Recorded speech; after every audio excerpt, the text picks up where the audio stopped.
Hello there, Pursuing Freedom community. Thanks for tuning in today. I have a great show in store for you. This is Erin Bradley, your host. And as you may know, if you've been tuning in for a while, or if you're new here, welcome aboard. The motto of Pursuing Freedom is that the goal is to build a life you don't need a vacation from. And to all of my repeat offenders out there that have been listening to the show loyally for the last several years, you know that we've covered all kinds of content here around business development strategies for your real estate business, as well as scaling and leverage, and then goal setting and vision and mindset and all kinds of good things that are really important for you in developing your success in business. But beyond that, we need to know what's the purpose of all of this, right? So once the clients start showing up and the dollars start filling into your bank account, do you have a plan for your money?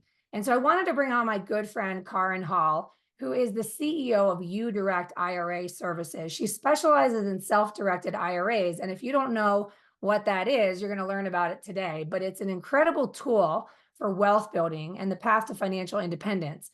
And I'm really passionate about the idea that you here as the listener not only achieve your own financial independence through your career as a real estate professional, but also that you have the opportunity to introduce resources and strategies to your client so that you can add value beyond the transaction. And again, if you've been listening a long time, you know this is what I'm passionate about, that you have to have a tribe of trusted local service providers that can be of value to your community above and beyond what you get paid to do. And that's, again, where Kaaren comes in. She's a wealth of knowledge, an incredible resource. And the cool thing is, like me, she also had a 17-year career as a mortgage professional.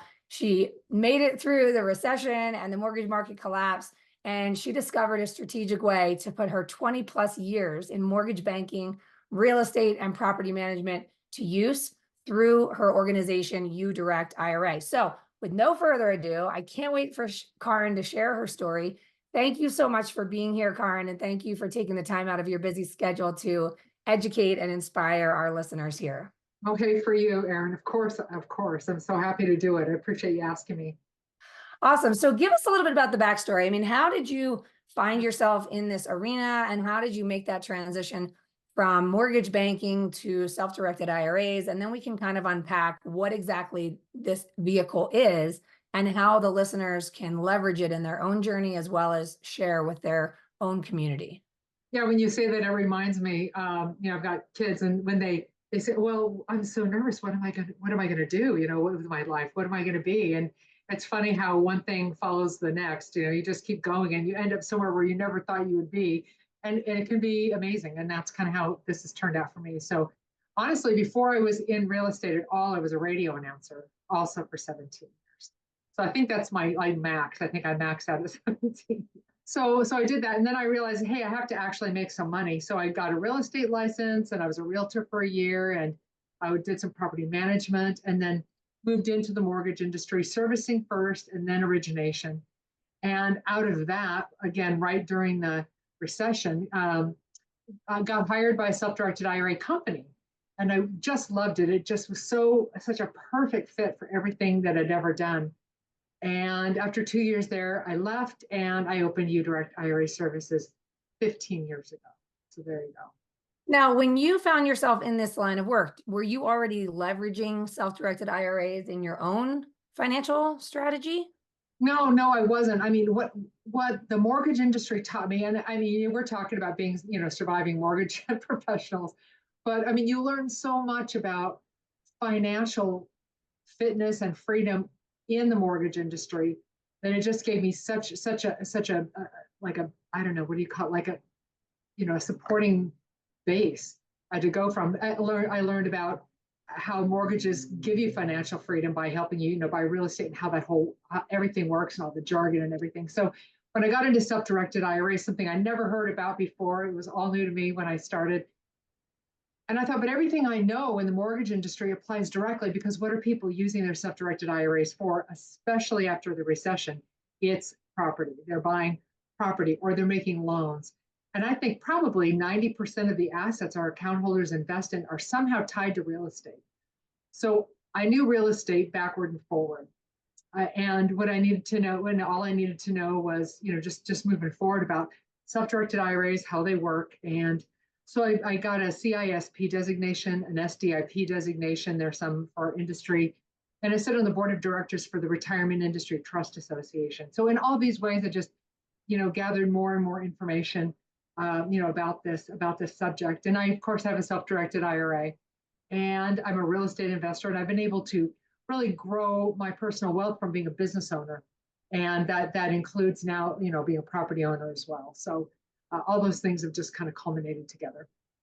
Well, I'm so glad you're here because I'm embarrassed to admit that I didn't really know what a self-directed IRA was before you and I met several years Yeah, ago. yeah. And I would love for you to explain it in layman's terms. Give us the kindergarten explanation of not only how do you set one up, how do you fund one, but then how do you leverage having one to continue to build wealth? Right. It's just not difficult, the process of actually doing it. You open an account, super easy, fill out a form. You fund the account by moving over an existing retirement account. Maybe it's with a previous employer, maybe it's an IRA, maybe you contribute from your own personal bank account, depending upon your account type, your age, or your income. So you put the money in there, and that's not hard to do. It's a little process, you do it. And then you invest. But what's the challenge about self-directing isn't the self-directed process, it's the due diligence. It's making sure you pick a good asset, because self-directed IRAs, we're not telling you what to invest in. It's self-directed, so you're acting like the financial advisor and you're calling all the shots, and you're the one who is making the decision about what asset to put, in your plan. And that can be a big decision. So you really need to educate yourself. And that's where the rubber meets the road. That's where the difficulty comes. So you need to educate yourself by listening to, podcasts like yours, Aaron. And there's so many others. I love Bigger Pockets, for one. And there are a lot of really fantastic real estate podcasts out there that can teach you really how to do this. So many different ways to be wealthy with real estate. So do you need to qualify to set up a self-directed IRA, or can anyone do it, whether you're W-2 or self-employed? Yeah, the barrier to entry is so incredibly low, you won't believe it. The only barrier to entry to have an IRA is to have earned income from a job. So because once you have earned income from a job, you can make a contribution. That's how you qualify to contribute. So to have a retirement account and retirement savings, that's all you need. But to self-direct, you don't really want to unless you know the asset class you're investing in, because you really don't want to put your hard-earned savings at risk until you understand that underlying asset. You understand the contract, you understand the deal, and you've got a big picture view of what your plans are with this asset. Okay, so I was chatting with someone the other day who does infinite banking, like whole life insurance, and leveraging that to invest. And what I understand with that particular vehicle is that when you pull a loan against your whole life insurance policy to invest, let's say in a flip, for example, the hope and expectation is that you replenish that as quickly as possible. So it's a little bit, that's a different vehicle, of course. Yes, With a yes. self-directed IRA, it's totally acceptable to pull from your self-directed IRA, and Mhm. then you can park that money in an investment indefinitely, correct? Correct. So let's think about it. It's not like pulling the money out. It's not like taking a withdrawal. And that is like a common misunderstanding. So just think about, you have a typical IRA and it invests in a stock or say a mutual fund. You're not pulling the money out to invest in the mutual fund, right? You're directing the money from your typical IRA into a stock market based asset. So the same thing, when you're self-directing, you're just taking the money and directing it, uDirect, right? You're directing it into this other alternative asset. It could be a lot of different things, including real estate. So it's simply just investing your retirement dollars in a different kind of vehicle called an alternative asset. And how would you explain the difference between, say, a 401k and a self-directed IRA? Because my understanding is that you Yeah. can take a lazy 401k that's just out there from an old job, roll it over into a self-directed IRA, put that money to work now rather than waiting until you're 65 to access whatever's in that 401k. So you're getting the opportunity that comes with time value of money, right? Because if you can Right. put those dollars to work now in an appreciating and cash flowing asset, then you're going to compound that retirement money, whereas a 401k is just kind of sitting there accruing until you can access it. Am I missing anything in understanding the differences between the two vehicles? No, not really, but I can kind of, some finer points. For example, if you have a retirement account with a previous employer, you can move it. And so who doesn't have a previous employer after the last, 15, 20 years, right? I mean, the market has shifted so dramatically. I think we all do. So if it's a current employer, you might be able to move it if you can get what's called an in-service transfer. You're working there, you're in service, you might be able to move part of it into a self-directed retirement plan.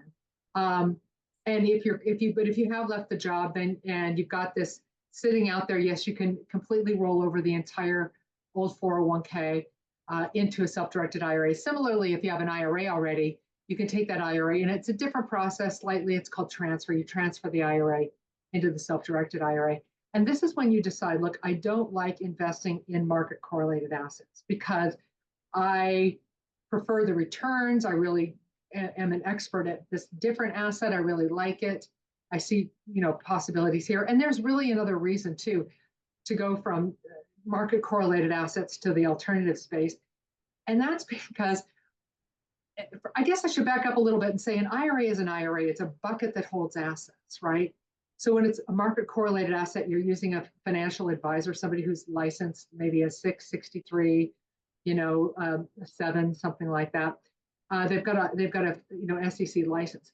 Self-directed IRAs, you're the investment advisor. So people in the typical IRA space can't help you invest in alternative assets. They can't do it. Okay. Now, the people who do help you, they are taking, overall, the company, the advisor is taking a cut out of not only every time you make a transaction, but also out of proceeds when you see a gain. They're getting cut. With a self-directed IRA in the alternative asset space, it's not just a different asset, it's a different structure of keeping and retaining the proceeds that asset earns. So, for example, your IRA, say, buys a house, we'll just say it's $100,000, hold it for whatever, 10 years, you sell it for $500,000. I mean, we see that in California, especially. Here comes all that money back in your retirement account. So you put out 100, you got back 500,000. Beautiful. That money sits there. It's not diminished by tax. And we're also not participating in that gain. We charge a fee, we charge an annual fee, but it's not a percentage of assets under management. So you're keeping more of what you earn in the self-directed IRA as well. So there's another benefit to self-direct. But also, so here comes all that money back into the retirement account. And now all that money can go back out into the next deal. And so you compound faster. You're compounding faster and you just keep investing, and you build this giant nest egg so that you can retire. And by the way, it's a 59.5 when you can take the money out penalty free. It's right now 73 when you have to take the money out. It's called a required minimum distribution for any account that doesn't have a Roth component. So that's how it works. It's a great tool to not just build wealth, but to retain it. And talk to me about the alternative asset classes. So obviously you can invest in real estate. And then what other investments do you see people use their self-directed IRA for? Yeah, the number one asset class is a private placement. It could be called, like lots of different words, like a Reg A, B, C, D offering, private equity. It could be called a lot of different things. But what it is, it's private stock in a company or maybe an LLC. So maybe somebody is going to be renovating, like doing a tear down or something, or building like a multifamily building, and they're raising capital. So they've got a capital stack, right? They're taking in some different kinds of capital from different kinds of investors, maybe even borrowed money. And self-directed IRAs can be part of that capital stack.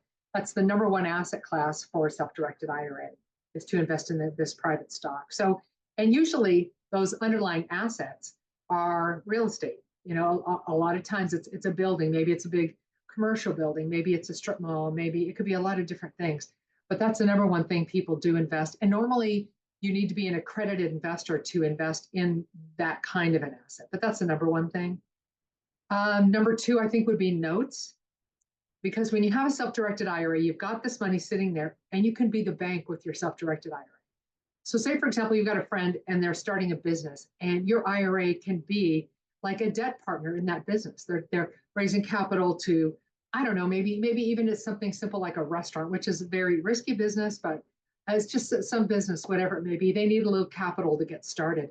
Your IRA can make a loan to that business, and then the business will pay back your loan as you determine in your rental in your loan agreement. So you can be the bank and help other people start businesses. And you can also buy and invest in performing and non-performing debt. So maybe a bank's got all this debt, it's non-performing, and they want to get rid of it. They want the capital on their books. So they'll sell all this debt, all these loans at a discount, so less than face value or less than what they could collect on it, to an investor. Well, you as a self-directed IRA holder can invest in that and have the right to collect the balance of what's owed, and then the delta between what it's worth and what you paid is the profit you're going to see. So that's another very popular asset class for self-directed IRAs.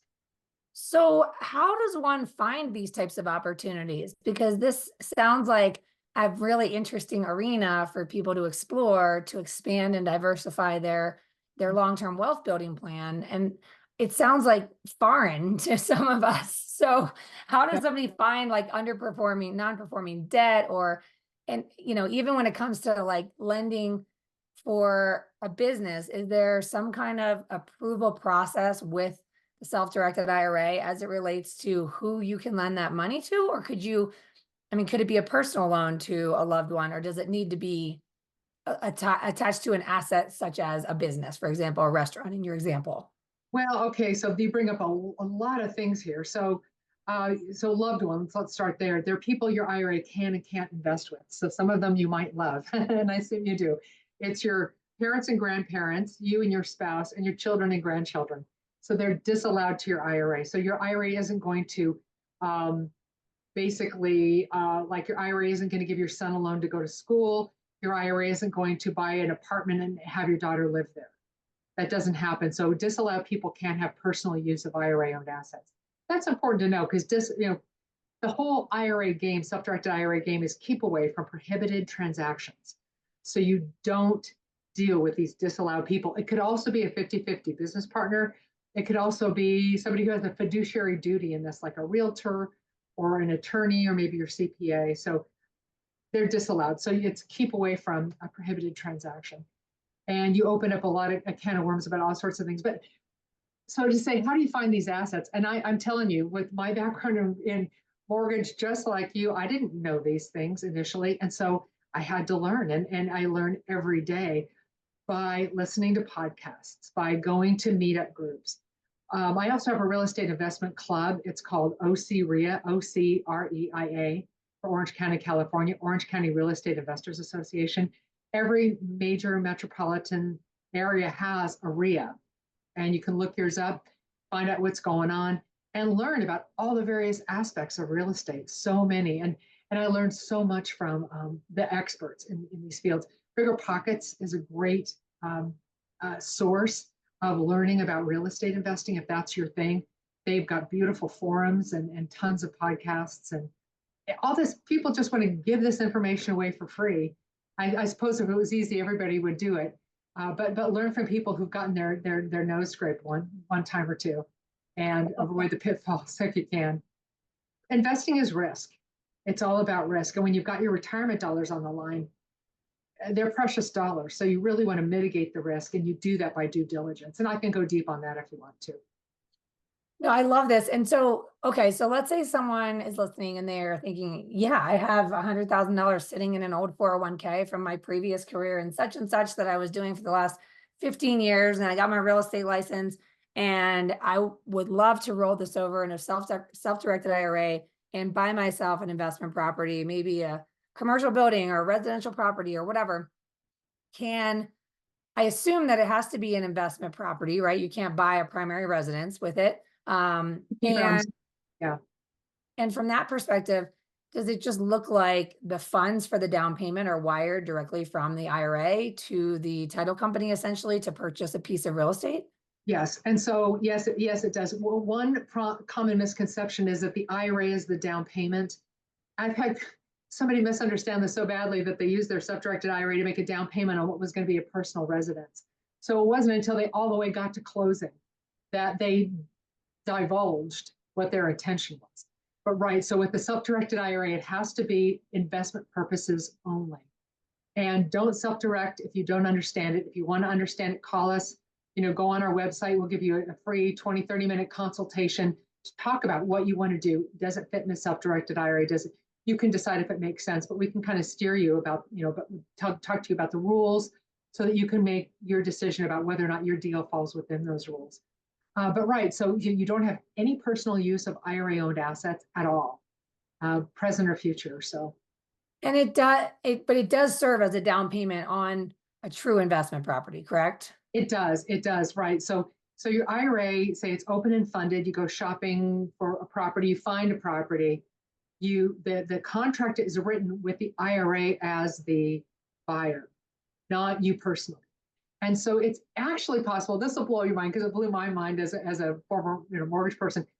There are banks and financial institutions that will make a loan to an IRA account. How do you like that? To buy real estate. Yeah, Yeah, right. 'cause that was my next question. I'm thinking Yeah, my mortgage loan officer brain right here is I thinking, know. hang on a second, then I I, assume that wouldn't be traditional Fannie Freddie financing. This is not gonna at be all. some kind of bank that does creative financing that's gonna, so you might put down what, 20%? The IRA is the buyer and then they finance the 80%? Kind of, yeah. So it's not like buying a primary residence. There's some similarities, but it's called a non-recourse loan. And so a bank will make this loan. Every different lending institution, like you and I know, the underwriting criteria are going to vary depending upon the lender and the underwriter. It'll vary. But understand that you need to have more skin in the game with an IRA. It's not just like 5% down like you might get in a conventional loan. And by the way, you can't get a conventional conforming Freddie, Fannie VA loan with the IRA because there's no recourse. If you got that kind of a bank loan for an IRA and somehow it got to closing and, got enclosed and there was default, they couldn't come against the IRA. So that's why it's a non-recourse loan. So the lender can only seize the subject property, not come after you personally, and not take any other assets in the IRA account.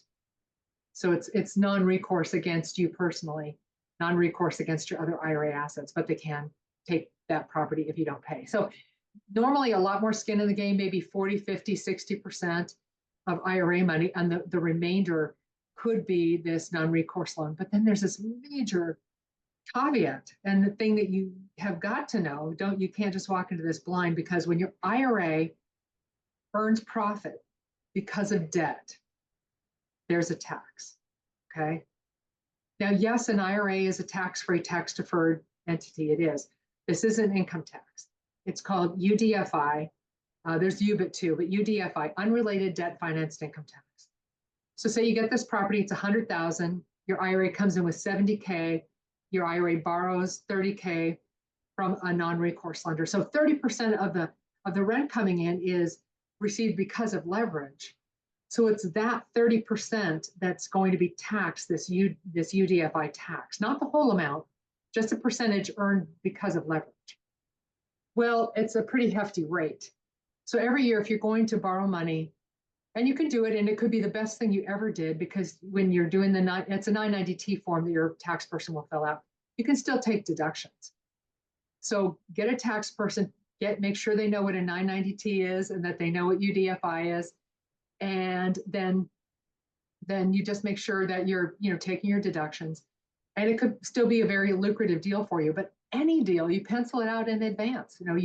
You do that, like, how's this gonna measure out in the end? You do your homework. That's part of the due diligence, of course, is always running the numbers. So just for fun, I'm curious, what have you seen in terms of people using this particular vehicle at a really high level? Because I think, like, people might be listening and the first thing you're thinking is, okay, what's one investment I could do if I rolled over into an IRA? But I want to think 10 years down the line, when you see things start compounding. You talked about earlier, you've got a property, it appreciates, you sell it, the profit goes back into your IRA. So it's now building out that retirement account for when you can start to take it at 59.5, or that you're required to at 73. But in the meantime, I'm kind of curious, what kind of fun stuff have you seen in the years that you've been running this business in big ways, like big picture stuff that you've seen people do and compound in really extraordinary ways? I mean, yeah, you want the exciting stories. I can give you a couple of them, but at the same time, think about this is retirement money. This is not Vegas, Yeah. This is conservative. And you definitely want to, it's preservation of capital. That is the number one thing. So not a lot of, crazy things, but one of the things people can invest in with the self-directed IRA is, for example, racehorses. Okay. Because it's not a personal asset. It is an asset. Not every self-directed IRA provider will agree to custody a racehorse. We don't. So you have to see if the IRA, the self-directed IRA custodian considers it administratively feasible. But there are assets like that. Another thing that a long time ago, what this one kid did, he took a Roth IRA and he bought tickets to the Super Bowl with his Roth IRA, and the name of his Roth. And his Roth sold those Super Bowl tickets at a profit. And that went in his Roth IRA. Because I don't know if you know this, I remember this from getting my real estate license. A ticket is real estate. It's like a mini rent on a seat. It is a ticket is considered real estate. And so, yeah, isn't that nuts? Now, we don't do that, but I mean, it is feasible. You could find a custodian that would do something like that. Because it is, again, with retirement, you just want to, you want to receive your principal back. For sure. So I think crazy things, where I'm going with it more is like a success story of someone who started small, and then maybe they invested in a property, and then I suppose that cash flow goes back into the retirement account. Is that right? It does. I think the most popular success story might be Mitt Romney or Peter Thiel, like these multi-million dollar self-directed IRAs where they invested in startup companies that went nuts, and they had, like an $11 million IRA. When that happened years and years ago, the Department of Treasury did an investigation. Like, how did they build this IRA? When you're like today, the most you can put in a traditional IRA if you're under 50 is 7,000. How do you make millions out of that? Well, it starts from taking a retirement plan, like with your old employer, and rolling it over so it starts large, and then you invest big. And so look up Peter Thiel, look up Mitt Romney. This is how they did the mega Roths, the mega IRAs. So the Department of Treasury did this big, expensive, I don't know, witch hunt, investigation, or, they did a little due diligence. And they found out that only about 400 people in America have IRA accounts that big. So it's not prevalent. And they weren't really able to, they were looking for errors where they could go after unpaid tax. They really, for the most part, didn't find it. So yeah, but right. So basically, if you're going to succeed and have a very big nest egg in a self-directed IRA, you're churning these deals. So the minute you've got, one's coming maturing, you've got another one queued up, and you're going into that, and you keep that money working for you. You don't let it just sit. Money that's there to work for you. So put it to work and keep the deals flowing. Like with a loan, you can loan money to somebody. The minute they pay you back, you're making nothing on those dollars.